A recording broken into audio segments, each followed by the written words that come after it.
नमस्कार। न्यूज़ 18 का digital platform मैं हूं प्रशांत कटारे और बताएंगे आपको बाढ़ से आई तबाही से जूझ रहे पंजाब की कैसे हो रही है मदद और कौन भेज रहा है राहत सामग्री और दवाइयां। दरअसल भारी बारिश के कारण इस बार पंजाब ने सबसे भयंकर बाढ़ से आई तबाही देखी है। तो हिमाचल प्रदेश भी लगातार बारिश और बादल फटने से हुई तबाही झेल रहा है। इधर बीजेपी शासित राज्यों जो राज्य हैं वो पंजाब और हिमाचल प्रदेश के लिए उन्होंने बड़ी राहत भेजी है।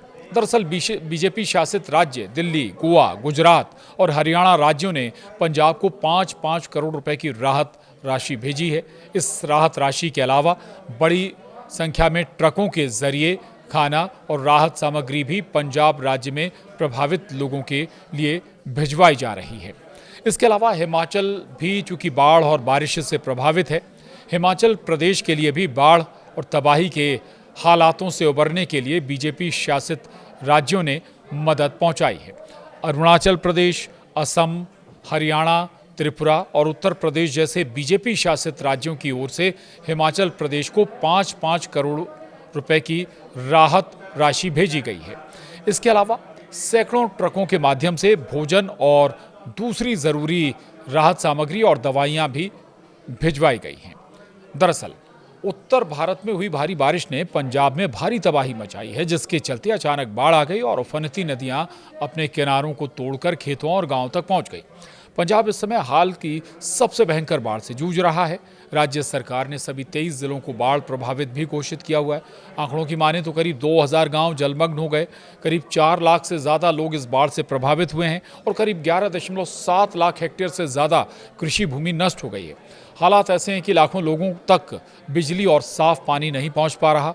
ऐसे में पंजाब को दूसरे राज्यों की मदद बेहद राहत देने वाली है। आपको बता दें कि नदियां अभी पंजाब में कहर बरपा रही हैं, लेकिन यही नदियां पंजाब को सबसे ज़्यादा उपजाऊ भी बनाती हैं। इनमें 3 बारहमासी नदियां रावी, व्यास और सतलुज पंजाब राज्य से होकर बहती हैं। रावी नदी पठानकोट और गुरदासपुर से होकर गुजरती है, जबकि ब्यास नदी होशियारपुर, गुरदासपुर, कपूरथला, अमृतसर, तरन तारन और हरीके से होकर गुजरती है। तो सतलुज नदी नंगल, रोपड़, नवा शहर, जालंधर, लुधियाना, मोगा, फिरोजपुर और तरन तारन से होकर गुजरती है।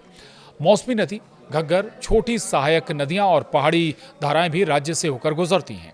पहाड़ी धाराओं को स्थानीय रूप से चोई कहा जाता है। ये नदियां और इनके द्वारा बहाकर लाई गई जलोढ़ मिट्टी पंजाब को धरती के सबसे उपजाऊ इलाकों में से एक बनाती है।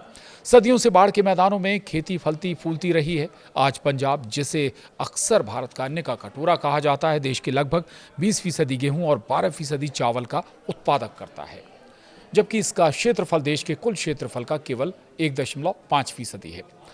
लेकिन पंजाब इन सब की कीमत भी चुकाता आया है। दरअसल पंजाब को इस उर्वरा की एक कीमत चुकानी पड़ती है। पंजाब, हिमाचल प्रदेश और जम्मू कश्मीर के ऊपरी जल ग्रहण क्षेत्रों में होने वाली बारिश के कारण मानसून के दौरान पंजाब की नदियां उफान पर आ जाती हैं।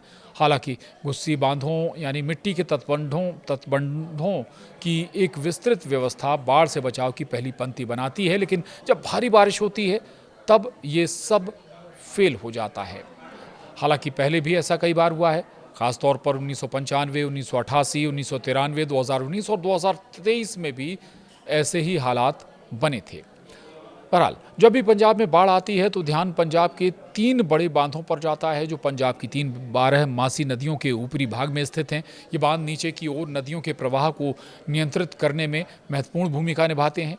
भाखड़ा बांध हिमाचल प्रदेश के बिलासपुर जिले में सतलुज नदी पर और पौंग बांध हिमाचल प्रदेश के कांगड़ा जिले में व्यास नदी पर स्थित है। दोनों बांधों का संचालन भाखड़ा व्यास प्रबंधन बोर्ड यानी BBMB द्वारा किया जाता है, जो पंजाब पुनर्गठन अधिनियम 1966 के तहत गठित एक वैधानिक निकाय है। इसके अलावा 3 बांध आधिकारिक तौर पर रंजीत सागर बांध जम्मू कश्मीर और पंजाब की सीमा पर रावी नदी पर स्थित है और इसका संचालन पंजाब राज्य विद्युत निगम लिमिटेड और राज्य के सिंचाई विभाग द्वारा किया जाता है। बहरहाल अब पंजाब और हिमाचल में आई बाढ़ से आई तबाही से निपटने के लिए न केवल केंद्र की ओर से कई महत्वपूर्ण कदम उठाए गए हैं, केंद्र की तरफ से कई मदद भेजी गई, बल्कि कई जो बीजेपी शासित राज्य हैं वो भी पंजाब और हिमाचल प्रदेश की मदद के लिए आगे आए हैं।